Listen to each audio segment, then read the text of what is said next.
Welcome, Greta Thunberg, and thank you. I know you hate it when politicians thank you, but for one thing I really want to thank you is that we know that the upcoming elections will be about climate change.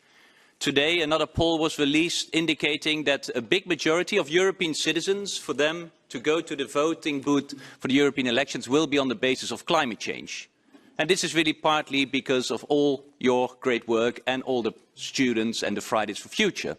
And that is something that we have to thank you for, certainly coming from a Green Party where we've been fighting this issue for a long while and not always been as successful as you would have liked to see.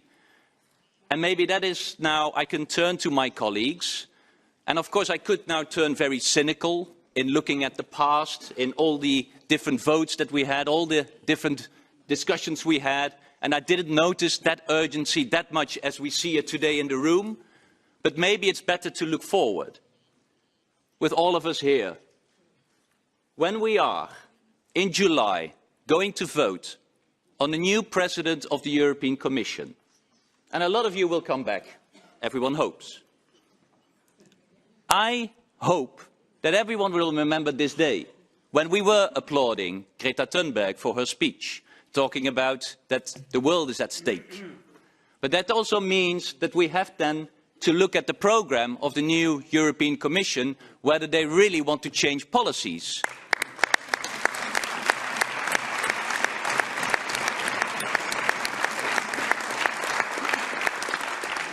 Policies to phase out coal, policies to put a real price on carbon, policies to make aviation really pay, policies to make sure that the European budget doesn't pay 1 cent to fossil fuels, policies that is really greening our agriculture, which we have not done until now.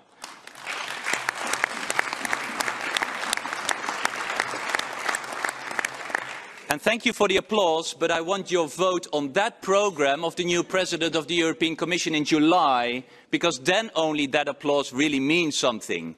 And now I turn to the Commissioner, because you still can have one chance.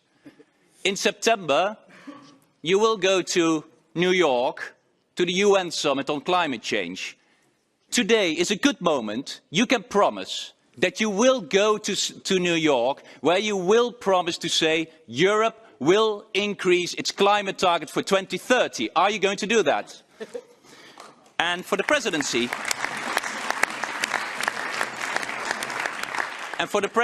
because you will have your Future of Europe summit in Sibiu on the 9th of May, will you make sure that in that summit, indeed, the Council and all the Member States will adopt its climate-neutral plan for 2050, including an update and an increase of our emission targets for 2030? Only then this meeting has been successful, because then we really put words into action here at the Council and at the Commission. And thank you for that, Greta Thunberg.